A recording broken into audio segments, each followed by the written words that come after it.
नमस्कार दोस्तों, आप सभी कैसे हैं।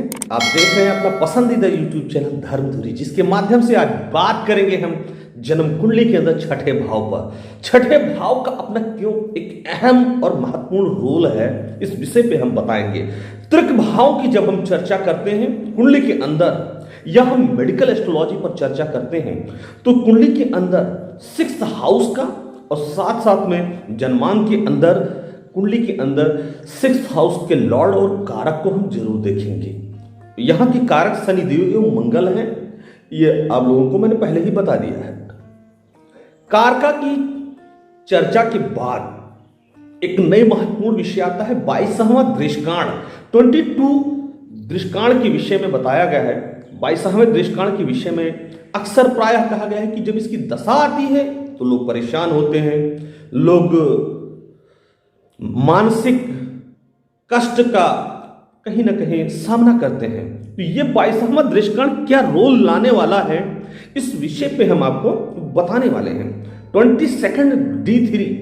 अब यह दृष्काण जो है वर्ग चार्ट का एक महत्वपूर्ण चार्ट है। और दोस्तों मैं बता दूं, लग्न पत्रिका की असेंडेंट को देखेंगे, मान लीजिए कैंसर असेंडेंट है, कर्क लगन बनती है, और कर्क लगन के इसमें 30 डिग्री को बराबर 10-10 डिग्रियों में बांटा जाता है। दृष्काण बनाने के बारे में आप इजीली समझ लें, ताकि आपको यह न लगे कि यह है क्या और 22वां दृष्काण कहां पड़ता है, वो चीज मैं आपको इजीली समझा देता हूं। 10 + 10 + 10 30 डिग्री को D3 वर्ग चार्ट को क्रमशः 3 चार्ट में पार्ट में बांटा गया है। अब यहां पर 0 से लेकर 10 डिग्री के बीच को कि अगर प्लेसमेंट आती है तो वो प्लेनेट या वो उसी हाउस में जाकर के प्लेस्ड हो जाएगा जहां पर उसकी प्लेसमेंट है। और यदि 10 से लेकर 20 डिग्री के बीच में है प्लेनेट किसी भी D1 चार्ट में, तो वो जाकर के जहां पर उसकी प्लेसमेंट है वहां से 5th अपने से 5th भाव में जाकर के प्लेस्ड होगा, ऑक्युपाइड करेगा। उसके बाद में 10 डिग्री से लेके 30 डिग्री के बीच में अगर कोई भी प्लैनेट है तो वो जाकर के 20 से 30 डिग्री के बीच में यदि कोई भी प्लैनेट है तो वो अपने से नवम जाकर के प्लेस्ड होगा। 1, 5, 9 ये 3 महत्वपूर्ण बिंदु हैं जो दृष्काण के लिए बहुत जरूरी हैं। इसको जान लेना बहुत ही नेसेसरी है। 10 + 10 + 10 30 बराबर भागों में हम बांटेंगे।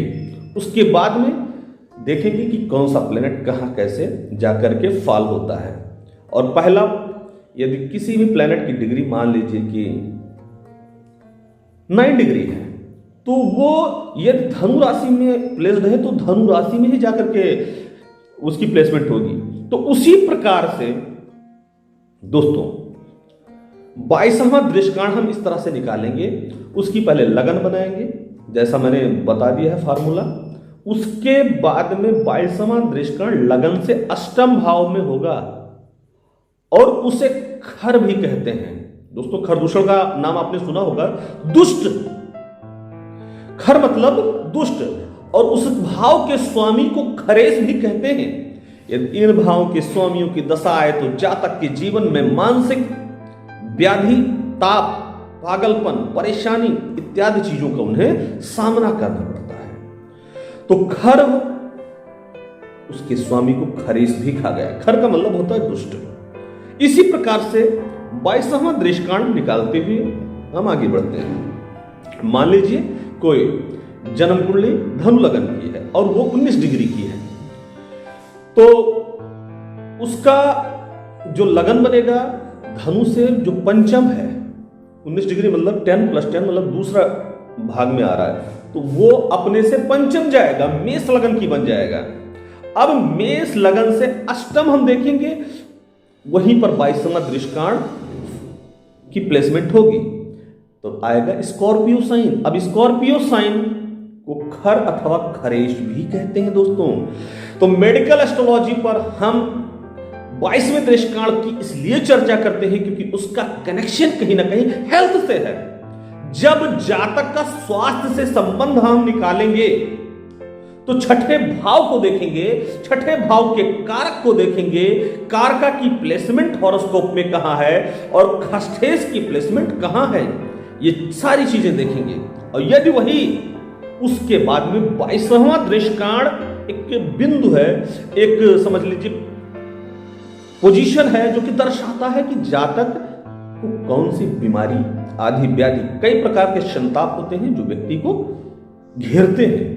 तो बीमारी कब होगी, कौन सी बीमारी होगी और उस बीमारी का निजात क्या है, वो बीमारी अपना कौन सा समय पर जाकर के समाप्त हो जाएगी, ये 22वें दृष्काण से हम जानते हैं। दोस्तों 22वें दृष्काण से डरने की कोई जरूरत नहीं है। 22वां दृष्काण का मैंने सारा चीज समझा दिया है। अब हम अगली चर्चा करेंगे कि कैसे ये छठा भाव अच्छी चीजें दे सकता है और हर बुराई में अच्छाई होती है। और छठे भाव की मेडिकल एस्ट्रोलॉजी अब ये जारी रहेगी अगले एपिसोड में।